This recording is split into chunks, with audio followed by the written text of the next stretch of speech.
Welcome to what truly matters. Have you ever wondered why some moments stay with us forever? Why a single act of kindness can echo through an entire lifetime? Why, when everything falls apart, it's always love that puts us back together? Today, I want to share a story with you. A story about a girl who believed she was unlovable and a woman who proved her wrong. A story that will remind you that love isn't just an emotion or a feeling. It's a force, a power that can break chains, heal wounds, and transform even the most broken soul. This is a true story. The names have been changed, but every word of it is real. So take a deep breath, open your heart, and let me tell you about Isabella and why love truly changes everything. Isabella was 7 years old when her mother walked out the door and never came back. There was no warning, no fight, no explanation that made sense to a 7-year-old girl sitting at the kitchen table eating cereal before school. Her mother kissed her forehead that morning, said, "Be good, today," and that was it. When Isabella came home that afternoon, her mother's clothes were gone. Her perfume bottles were gone. The photo of the two of them at the beach was gone. All that remained was a note on the refrigerator that said, "I can't do this anymore. I'm sorry." Isabella read that note 100 times, trying to understand what this meant. Was it her? Was she too loud, too messy, too much trouble? She never got an answer. Her father came home late that night, read the note, crumpled it up, and threw it in the trash. They never spoke about it again. Her father was a truck driver who spent more time on highways than at home. When he was there, he was a ghost, present but absent. He'd leave money on the counter for food, instructions for the neighbor, and then disappear for days or weeks at a time. Isabella learned to raise herself. She made her own meals, signed her own permission slips. By the time she was 12, Isabella had learned the most devastating lesson a child can learn: that love is temporary, conditional, and ultimately unreliable. At school, she became invisible. She sat in the back of every classroom, never raising her hand, never making eye contact with teachers who forgot her name by the end of the semester. Other kids forgot she existed. She told herself she preferred it that way. Being invisible meant being safe, and being safe meant not getting hurt again. But invisibility comes with a price. The loneliness carved itself into her bones, settling there like ice that never melts. She'd watch other children get picked up by parents who hugged them and asked about their day. She'd watch families at the grocery store laughing together. She'd watch love happen all around her and wonder what was so fundamentally wrong with her that she didn't deserve any of it. By 14, the invisibility had turned to anger. By 16, the anger had turned to rage. Isabella started skipping school. She'd leave in the morning with her backpack, then keep walking past the bus stop, to the park, to the library, to anywhere that wasn't the suffocating silence of that apartment. She started stealing small things: a candy bar, makeup, earrings. Not because she needed them, but because taking something without permission felt like power, like control, like maybe she mattered enough to take up space in the world, even if that space was destructive. She got caught, of course. Her father would have to cut his routes short, drive home, sit in principals' offices and courtrooms with his jaw clenched and his eyes somewhere far away. He never asked why she did these things. He just looked at her with a mixture of disappointment and exhaustion that hurt worse than any punishment could. After her third suspension, they were sitting in his truck outside the school, and he finally spoke. "You're just like your mother," he said, his voice cold and flat. "Selfish, reckless, impossible to love." Isabella stared straight ahead, her fingernails digging into her palms. Something inside her went very still and very quiet. "Good," she said. "Then you won't miss me when I'm gone." She ran away 6 months later, 2 weeks after her 17th birthday. She packed a backpack with clothes and the little money she'd saved from odd jobs. She walked to the bus station and bought a ticket to a city 3 states. Away. She had no plan, no contacts, no idea what she would do when she got there. She just knew she couldn't stay in a place where she was nothing but a burden and a disappointment. The city swallowed her whole. She slept in shelters when there was space, in doorways when there wasn't. She learned which churches gave out free meals, which streets to avoid at night, which strangers had kind eyes and which had dangerous ones. She told herself she was free, but freedom turned out to look a lot like loneliness. After 3 months of surviving on the streets, Isabella landed at a shelter called Haven House. It was a converted warehouse with rows of cots, harsh fluorescent lights, and the constant smell of industrial cleaner. But it was warm and relatively safe, and it asked no questions. Isabella kept to herself, built walls so high nobody could see over them, and tried to convince herself this was enough. Then Margaret walked into her life. Margaret Rhodes was a 64-year-old widow who volunteered at Haven House every Tuesday and Thursday evening. She arrived promptly at 6 o'clock with containers of homemade soup, fresh bread, and a thermos of hot chocolate. Most of the residents ignored her or mocked her behind her back, calling her grandma or church lady. But Margaret never seemed bothered. She'd simply set up her station, lay out the food, and wait. Isabella watched this ritual from her cot in the corner for 3 weeks.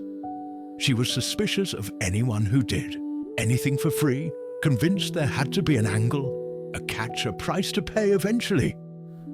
But Margaret just kept showing up, serving soup, treating everyone with the same gentle kindness, whether they responded or not. On a Thursday in December, Isabella's hunger finally overcame her suspicion. She approached Margaret's table, her voice rough from disuse. "Is there any left?" Margaret looked up and smiled, a smile so genuine and warm it actually hurt to look at. "Of course, sweetheart, plenty. Made vegetable beef tonight and extra cornbread because I had a feeling I'd need it." She served Isabella in a real ceramic bowl, not styrofoam, and wrapped 2 thick slices of cornbread in a cloth napkin like she was serving an honored guest instead of a homeless teenager. "I'm Margaret," she said, extending her hand. Isabella stared at the hand for a long moment before shaking it briefly. "Isabella? What a beautiful name," Margaret said, and somehow it didn't sound like small talk, it sounded true. Isabella returned to Margaret's table the following Tuesday, and the Thursday after that. At first, she came just for the food, but gradually she found herself staying longer, helping with cleanup, listening as Margaret talked about her garden, her late husband, her children who lived across the country. Margaret never pried into Isabella's life, never asked where she came from or why she was there. She simply treated her with a consistency of kindness that Isabella didn't know what to do with. One evening, as they washed dishes in the shelter's tiny kitchen, Isabella finally asked the question that had been burning in her mind. "Why do you do this? Do what, honey? Come here, feed us. Pretend to care about people you don't even know." Margaret stopped scrubbing and turned to face her fully. "I don't pretend to care, Isabella. I do care. But why? You don't know anything about me." "That's true," Margaret acknowledged. "But I'd like to, if you'd let me." Isabella felt something crack open inside her chest. "Why would you want to know me? I'm nobody. I'm nothing." Margaret dried her hands and placed them gently on Isabella's shoulders. "Now, that is absolutely not true. You're somebody very important to me, and I have a feeling you're somebody very special, even if you can't see it yet." Isabella's eyes burned with tears she refused to let fall. "You don't know what you're talking about." "Maybe not," Margaret said softly. "But I'm a pretty good judge of character, and I see something in you, Isabella. Something strong and beautiful and worth fighting for." Isabella wanted to argue, to push her away, to protect herself from the inevitable disappointment. But the words caught in her throat. She just stood there trembling while Margaret waited patiently beside her. "I'm scared," Isabella finally whispered. "Of what, sweetheart?" "Of believing you. Of hoping that someone actually—" She couldn't finish. Margaret pulled her into a hug, and for the first time in 10 years, Isabella let herself be held. "I understand," Margaret said quietly. "Hope is terrifying when you've been hurt as much as you have. But let me tell you something I know for certain. The risk of loving is always, always worth it." That night changed everything. Margaret started inviting Isabella to her apartment for Sunday dinners. Isabella refused at first, convinced it was pity or obligation or some elaborate setup for disappointment. But Margaret persisted gently, never pushing, just offering. "The invitation stands," she'd say each week. "No pressure, but I'd love to have you." After the 5th invitation, Isabella said yes. Margaret's apartment was small but filled with warmth. Photographs covered the walls. Plants sat on every surface. The dinner table was set with real plates, cloth napkins, and fresh flowers in the center. Isabella felt completely out of place in her thrift store clothes and worn sneakers. "You didn't have to do all this," she said. "I wanted to," Margaret replied simply. "You're my guest. You deserve to be treated special." There was that word again. Special. Isabella didn't know how to hold it without dropping it. Over the following months, Margaret taught Isabella how to cook, how to chop vegetables, season meat, bake bread from scratch. They'd spend Sunday afternoons in that tiny kitchen, flour on their hands and stories in the air. Margaret shared her life, growing up poor in rural Kentucky, marrying her high school sweetheart, raising 3 children on a factory worker's salary, losing her husband to cancer 10 years ago. "Sounds like you've had a hard life," Isabella said one afternoon while rolling out pie dough. "I've had a full life," Margaret corrected. "Hard, yes, but also beautiful. The hard parts taught me what really matters. And what matters is love, honey. Always love." Isabella paused. "Even when people leave? Even when they hurt you?" Margaret was quiet for a moment, especially then. Because if you let pain turn you cold, you lose yourself. "I decided long ago that I'd rather risk getting hurt than live without love." "That sounds exhausting," Margaret laughed. "Sometimes it is, but it's also the only thing that makes life worth living." Of course, Isabella tested her. That's what hurt people do. They push, they sabotage, they create situations that confirm their deepest fear that they're unlovable. Isabella would show up late to dinners or not show up at all. She'd say cruel things, designed to wound. She'd disappear for days without explanation. She was daring Margaret to give up on her, to prove that love was conditional after all. But Margaret never took the bait. When Isabella was late, Margaret warmed her plate. When Isabella said something hurtful, Margaret would pause, acknowledge the pain behind the words, and respond with kindness. When Isabella disappeared, Margaret left notes at the shelter. "I'm here when you're ready. No judgment, just love." The breaking point came after Isabella stole money from Margaret's purse and disappeared for a week. She returned expecting anger, accusations, rejection. Instead, Margaret opened the door, looked at her tear-stained face, and said, "Come in, sweetheart. I've been so worried about you." "Aren't you furious with me?" Isabella asked, bewildered. I'm not thrilled about the money, Margaret admitted, but I'm more concerned about what's hurting you so badly that you felt you needed to take it. Talk to me, Isabella. What's going on? And there it was again, that impossible, persistent, unconditional care. Isabella collapsed, not angry tears, but deep, wrenching sobs that came from years of accumulated pain. I don't know why I do these things, she gasped between sobs. I don't know why I keep pushing you away. I don't know why I can't just be normal and let myself be happy. Margaret held her and rocked her gently.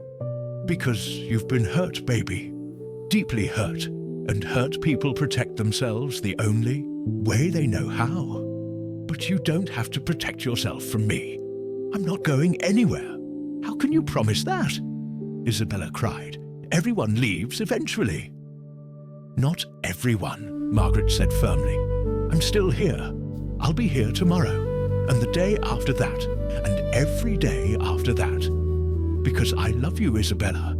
Not because of what you do or don't do. Just because you're you, and nothing you do will change that.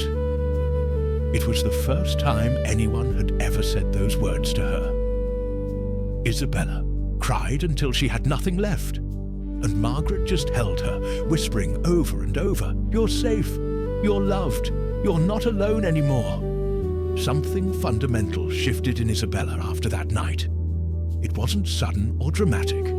Healing never is. But slowly, gradually, she began to believe that maybe she was worthy of love after all. She started showing up consistently, started opening up about her past, started letting herself hope. Margaret helped her study for her GED. They'd sit at that kitchen table for hours, Margaret patiently explaining algebra and grammar, never losing patience when Isabella struggled. I'm not smart enough for this, Isabella would say in frustration. That's absolutely not true, Margaret would counter. You're brilliant.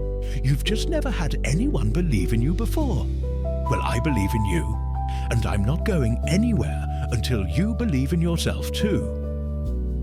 Isabella passed her GED on her second attempt. Margaret was waiting outside the testing centre, and when Isabella showed her the scores, Margaret hugged her so tightly she could barely breathe. I'm so proud of you, Margaret whispered. I couldn't have done it without you. Yes, you could have, Margaret said firmly. You've always had this strength, Isabella. I just helped you see it. Isabella enrolled in community college the following semester. She was terrified, convinced she'd fail, but Margaret was there every step of the way, helping with financial aid forms, driving her to orientation, quizzing her before exams. What do you want to study? Margaret asked one day. Isabella thought carefully. Social work. I want to help kids like me, kids who think they're worthless and broken. Margaret's eyes filled with tears. Oh, sweetheart, that's perfect. You're going to change so many lives. You really think so? I know so. 4 years later, Isabella walked across a stage to receive her bachelor's degree in social work. Margaret sat in the front row, clapping louder than anyone, tears streaming down her face. Isabella's father wasn't there. She'd sent him an invitation, but never received response. It hurt, but not as much as it once would have, because she'd learned that family isn't always blood. Sometimes it's the people who show up. Isabella got a job at a youth centre working with at-risk teenagers. Kids who'd been abused, neglected, abandoned. Kids who came in with walls so high you couldn't see their faces.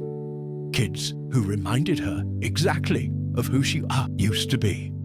And she loved them the way Margaret had loved her, without conditions, without judgment, without giving up. She learned their names, showed up consistently, believed in them when they couldn't believe in themselves. She sat with them through their anger and fear and self-destruction, and she never walked away. Why do you care so much? one girl asked her after Isabella had spent 3 hours talking her through a crisis. Isabella smiled, because someone once cared about me when I was exactly where you are, and it saved my life. Now I get to do the same for you. 10 years after they first met, Isabella organized a surprise party for Margaret's 75th birthday. The community centre was packed with young women, all former shelter residents, all transformed by Margaret's love. One by one, they stood and shared their stories. How Margaret had given them hope. How she'd seen their worth when they couldn't. How she'd stayed when everyone else left. When Isabella's turn came, she could barely see through her tears. Margaret, when I met you, I was convinced I was worthless. I'd been abandoned, rejected, told I was unlovable. And then you walked into my life with your soup and your smile, and your impossible, relentless kindness. You didn't just save my life, you taught me what love actually means. You showed me that love isn't about feelings or convenience. It's about choice, about showing up, about believing in someone even when they can't believe in themselves. Isabella looked around the room at all the transformed lives gathered there. Because of you, I became a social worker. Because of you, I've helped hundreds of kids find their way out of darkness. Because of you, I know that one person's love can literally change the world. You told me once that love changes everything. You were right. Your love changed me. And through me, it's changing countless others. That's your legacy, Margaret. That's the ripple effect of one woman who decided a broken, angry teenager was worth fighting for. The room erupted in applause. Margaret stood, pulled Isabella into her arms and whispered, "I'm so proud of the woman you've become. I'm only here because you loved me first." Isabella whispered back, "Let me ask you something. When was the last time you truly loved someone without expecting anything in return? Not because they were easy to love, not because they earned it, but simply because they existed." Isabella's story teaches us something profound. Love is the most transformative force in existence. Margaret didn't have wealth or power or influence. She was a widow living on a modest pension, volunteering at a shelter in her free time. But she had love. Unconditional, persistent, unwavering love. And that love transformed a broken teenager into a woman who now transforms hundreds of other lives. That's the multiplication effect of love. When you love someone truly and deeply, you don't just change one life. You change every life that person touches. Love ripples outward like waves on water, reaching shores you'll never see, touching lives you'll never know. Margaret loved one girl. That girl grew up to love hundreds. Those hundreds will love thousands. And on it goes, echoing through time, multiplying exponentially. That's why love changes everything. But here's what you need to understand. Margaret wasn't superhuman. She simply made a choice. Every single day, she chose love over convenience, love over comfort, love over self-protection. She chose to show up when it was easier to stay home. She chose to stay when Isabella pushed her away. She chose to believe when all evidence said to give up. And you can make that same choice. Maybe you're thinking, you don't work at a shelter, you don't have time to save anybody's life. Here's the truth, you don't have to.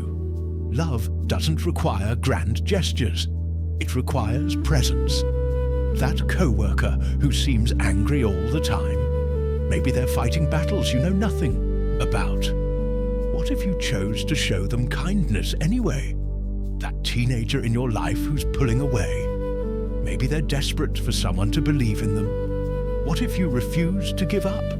That friend who's struggling.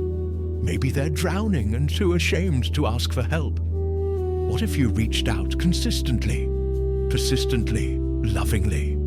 You have the power to be someone's Margaret. You have the power to look at a broken human being and say, you matter. I see you, I'm not leaving. And that decision, that simple, profound decision to love, can change everything. Here's the beautiful paradox. When you give love away, you don't lose it. You multiply it. Margaret didn't diminish herself by loving Isabella. She expanded. She became more fully human through the act of loving. The more you love, the more capacity you have to love. Love is the only resource that increases when you spend it. I also want to address something important. Loving people like Isabella isn't easy. They will test you. They will push you away. They will hurt you, sometimes intentionally. Because that's what wounded people do. They protect themselves by sabotaging relationships before they can be abandoned again. Margaret understood this. She didn't take Isabella's behavior personally. She saw past the anger to the pain underneath. And she chose to love through it. That's what real love does. It sees past the defenses to the person underneath. And it stays. But let me be clear. Staying doesn't mean accepting abuse. Love is patient, but it also has boundaries. It's kind, but it's also honest. Margaret loved Isabella, but she also held her accountable. She called out destructive behavior while affirming Isabella's worth. That's the balance of true love. It's both grace and truth. We live in a world that's increasingly disconnected. We have more ways to communicate than ever before, yet people are lonelier than they've been. We swipe past faces on screens. We ignore strangers on the street. We assume people are beyond help, beyond saving, beyond our responsibility. But every single person you encounter is fighting a battle you know nothing about, carrying pain you can't see, desperately hoping that someone somewhere will look at them and decide they're worth loving. What if you were that person? What if you decided today to see people the way Margaret saw Isabella? Not as problems to be fixed, but as precious souls deserving of love. What if you chose to stay when it's easier to leave? What if you chose to believe when evidence says to give up? What if you chose love? The world would change, one person at a time, one act of love at a time. Isabella wears a necklace every day that says love changes everything. It's her reminder, her mission statement, her truth. And I want it to be yours too. Because it's not just Isabella's truth, it's universal truth. Love does change everything. It changes the person receiving it. It changes the person giving it. It changes families, communities, cities, nations, worlds. One act of love at a time. One choice at a time. One person deciding that another person is worth fighting for. That's how the world transforms.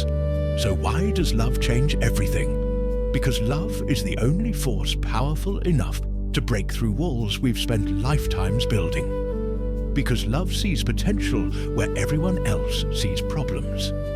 Because love doesn't quit when logic says it should. Because love transforms not just the recipient, but the giver. Because love multiplies, rippling outward in ways we can't predict or measure. Because love is the very essence of what makes us human. Isabella's story is proof. One woman's decision to love unconditionally saved a life. That life went on to save hundreds more. And those hundreds will save thousands. And on it goes. That's the power of love. That's why it changes everything. Now, before you go, I want to ask something of you. If this story touched your heart, if it reminded you of something important, please give this video a thumbs up. It helps more people find these stories, and maybe it'll reach someone who desperately needs to hear it today. Subscribe to this channel if you want more stories that speak to the soul. Stories of hope, transformation, redemption, and what truly matters in this life. Share this video with someone who needs to hear it. Maybe someone who's struggling. Maybe someone who's forgotten their worth. Maybe someone who's lost hope.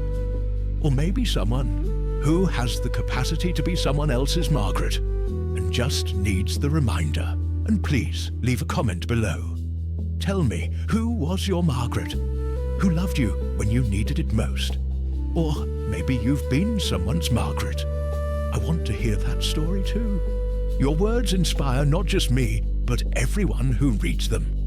Before I let you go, I want to leave you with this final thought. You have more power than you realize. Your words matter. Your presence matters. Your choice to show up, to stay, to love.